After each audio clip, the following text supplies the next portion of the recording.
Hello, another lovely sunny snowy day, and let's talk about some things that have happened, why they happened, and where are they going.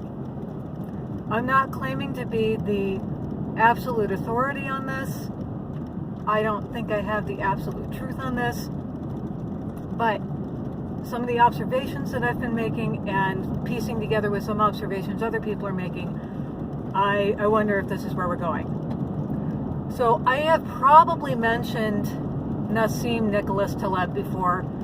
I have read most of his books. I like a lot of his commentary. But about a year ago, as things were starting to go down, I was a little disappointed in his take on the world and about where things were going. For instance, he said the libertarian non-aggression principle commands that you wear a mask. And commands was in all caps, which means that's how you know this is a real serious deal. And I just thought it was a corruption and manipulation of what I understand to be the non-aggression principle, which is you don't have to physically alter your body to make someone else okay. The default should be that your body is okay as it is. That goes back to the original sin idea that we were born mask deficient, we were born vaccine deficient, and just our body existing like that means it's aggressive to other people. I don't buy that for a second. And that's part of my issue with the way things are being handled right now. But one of the things that he said that I initially rejected and I spent a lot more time thinking about, I've come around to it. What he said was lockdowns came after the outcry from the people. Masks came after the outcry from the people and what they were doing anyway. It was so easy in March and April and so on to blame the government and say government's at the fault of everything, and I still think that it's valid to say government is the root of a lot of problems. But in his case, he was pointing out that people were clamoring for lockdown before it was happening. Now, I lived in New York State until last summer, and I saw that up until the second week of March, those in leadership were saying, you're exaggerating, this isn't a big deal, everything's going to be okay, go to a movie. And then the second week of March, almost hourly, things were changing. Oh, we should back off on this, we should back off on this, until finally, by the end of the week, the whole world was shut down.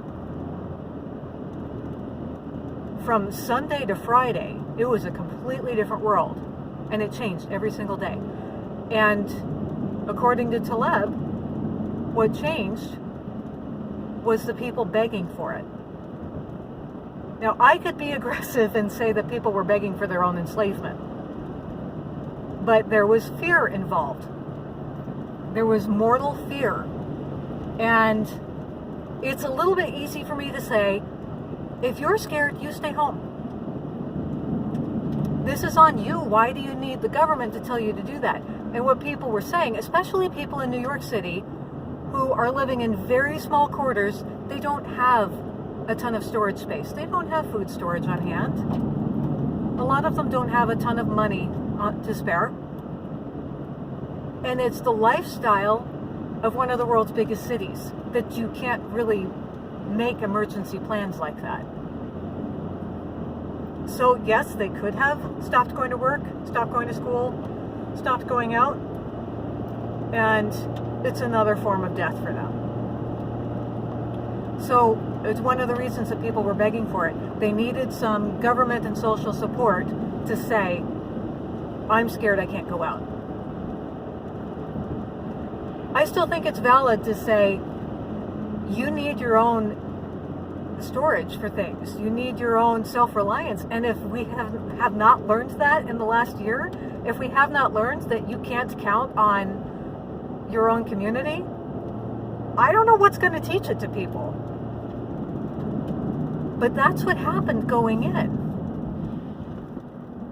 It wasn't that governments did some great study on masks and decided this was a great intervention. Right up until the end of March, they were saying, don't buy masks, stop doing that, it's not helping you. But the people wanted it. The people wanted something to help them feel more in control of a very out of control situation. And by people, I mean, I'm not even sure what percentage of the population it was, but it was enough and it was loud. Because anyone else, honestly, I felt silenced last year.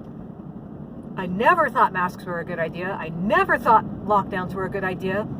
But how out of tune would that have been to say in March? I had deep reservations going in. Mainly because I have never seen a time in history when government took control and then willingly gave it back. I saw there was no sunset clause. I saw there was no plan. It was just, we'll lock down and see if this works. We're now coming up on a year of 2 weeks to flatten the curve. This is almost a year ago now. And I saw on March 15th that there was no plan to get out of it. But if you talked about that openly at a time when everyone was slapping those slogans on their profile pictures and staying safe, stay home, save lives, hashtag in this together, which, can I say for the 87,000th time, is the biggest lie perpetuated on the human race? But those of us who felt like that were shouted down. If you want to be reckless, that's on you. We're not going to let you do that to the rest of us who are following the science. And to some degree, it's like the system worked. Those people held their government to account and said, we want this, give it to us. And to some degree, the government acquiesced. That is Taleb's take on it, and I can see the validity in it all these months later. So where does it go from here? All of the quote-unquote studies that are validating masks and to some degree lockdowns, although it's harder to do for lockdowns because they were done differently everywhere. All over the world they were done differently. It's hard to make a comparison one place to the next, and taking into account that one country to the next isn't usually comparable. But let's focus on masks for a minute. All of the studies that validate the use of masks as a non-pharmaceutical intervention in the entire population, they're post hoc. They were after the fact, trying to justify what was already done. Trying to justify what people already wanted. And there's sunk cost fallacy in this. How do you get out of it once you have invested the government, you've invested the goodwill of the people, you've told them that anything goes, you've told them that it's not to protect them, it's to protect everyone else, and so they have to police each other to make sure that this intervention works. Otherwise, if we're not hashtagging this together, then your mask won't do any good. I mean, they invested so much in that they have to do all of these studies. And ignoring real-world data. The real-world data that doesn't involve rodents, and it doesn't involve mannequins. The real-world data doesn't bear it out. Because you look at North and South Dakota, they're right next to each other. Their curves went up and down at the exact same time. North Dakota had a mask mandate, South Dakota did not. Zero statistical difference between the two of them. That's real-world data. The real-world data does not bear it out. The real-world data doesn't take into account that people don't know how to do it. And they were left to their own devices. They were left to their handmade, homemade whatevers that were not pharmaceutical grade masks that were used by people who were trained how to do it. You can't take lab controlled data and extrapolate it onto the population and say, this is why we need to wear two now. It doesn't work. But it's going to take a bottom-up rebellion. Can you honestly picture a time when some government somewhere is going to give the all clear? Now, Montana got a new governor, and he rescinded the state mandate. That was a new governor, and that was one of his campaign points, that he would do that. Iowa has backed off. I'm not picturing it happening, though, and even if it does happen, it's not going to be, you can't require it anymore. I think they're here to stay. As much as it rips my soul out to say that, I think there are people who will hang on to them for the rest of their lives because it's now a security blanket. So what is it going to take to rescind a national mandate on federal property? What is it going to take to rescind your state, your local? The only path forward that I see is individual people saying no. Because it was people clamoring to get them in place that got them there.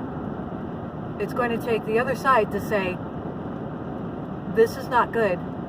It's time to be done. It's past time to be done. We should never have done it. But it's never going to end top down. It's got to be bottom up. So, shout out to this friend, you know who you are, as she's talking about what it's like to navigate the world right now with hearing loss. When no one has a mouth, and you can't depend on lip reading to aid what's already hard to hear, and then their voices are muffled to boot. That was one of those unintended consequences that no government studied before they said, let's do this.